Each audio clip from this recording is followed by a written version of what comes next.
Everyone, welcome back to my channel. Close your eyes for 3 seconds and imagine the hottest day in Spain.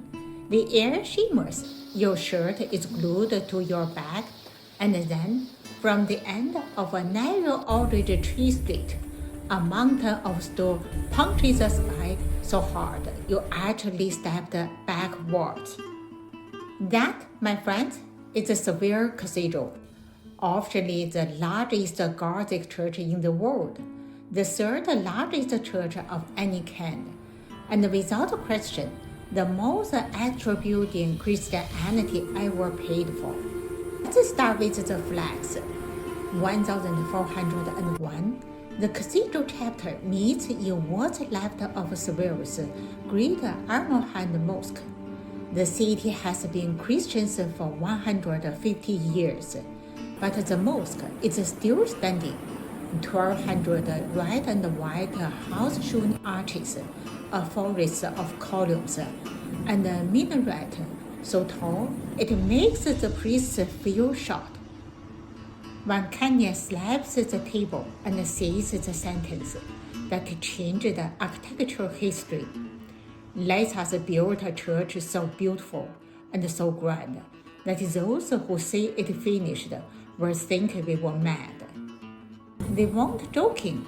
They wanted Notre Dame, Cologne, and Milan to choke on their incense, and they basically succeeded. They kept the old mosque's floor plan. That's why it's the size of a small town. Knocked down most of the walls, reused the columns as decoration, and then went absolutely full with the Gothic steroids. Result? 42 meters high inside, 126 meters long, 83 meters wide, bigger than a football pitch with the stands included, 80 side chapels. How about the main altarpiece? 45 caved saints, 27 meters tall, carved in so much gold, it weighs more than a tank. It took 3 lifetimes and 1 entire gold rush from American to pay for it. But the real superstar outside is the Giralda, that elegant brick red tower that looks like a silk model in terracotta, used to be a minaret, built in 1198 by the same Almohad Muslims who thought Seville would be theirs forever. Now stairs inside. After the Reconquista, Christians slapped the Renaissance lantern on top, stunk a 7-ton bronze weather van called Giralda, Little Spinner, and turned the Muslims' call to prayer tower into the bell tower that still rings for Easter and flamingo festivals. Civilization remakes level expert. Now, inside, prepare to have your neck broken by beauty. Walk through the Quai de l'Ascension, and the first thing that hits you is light. Hundreds of stained glass windows, exploring origin and blood red across the stone. Then you notice the organ. 7,000 pipes, some taller than a 3-story building. When they fire it up for Easter, the Lord literally rearranges your internal organs. I have seen tourists drop to their knees thinking the world was ending. It's just Tuesday's rehearsal. And then there is Christopher Columbus, or at least 4 guys in a box who swear they are him. His tube is carried on the shoulders of 4 giant statues, representing the 4 kingdoms of Spain. The guy who thought he found India gets the most dramatic funeral moment in the Americans' free zone, only in Seville. Now, before I let you go, there is one story about a Sevilla Cathedral that historians actually agree on, and yet it still feels like a legend. One of the most fascinating real stories behind the Sevilla Cathedral is the journey of Christopher Columbus' remains. After his death in 1506, his body didn't rest in place.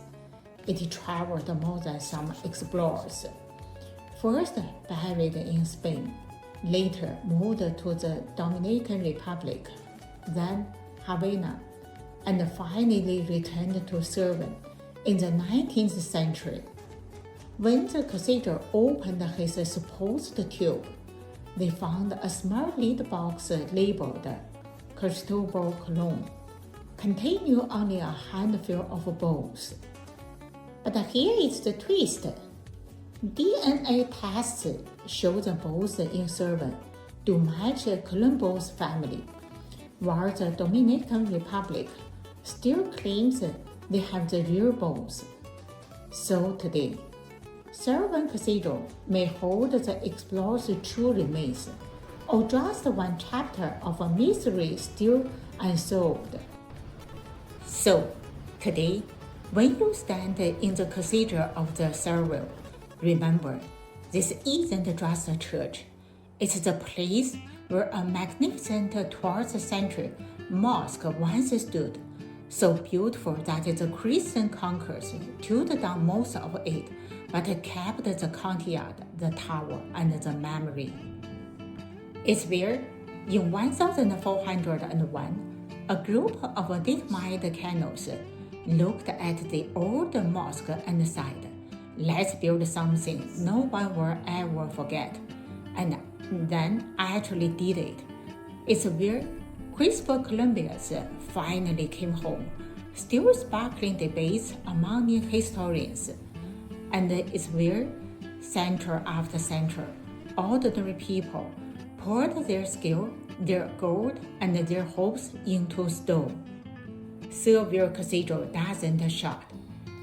Its simple stands there, vast and quiet, and reminds you what happens when faith, ambition, and a little bit of stubborn love decide to build something that outlives them all. Thank you for watching. If you enjoyed this journey, please share and subscribe. See you next episode.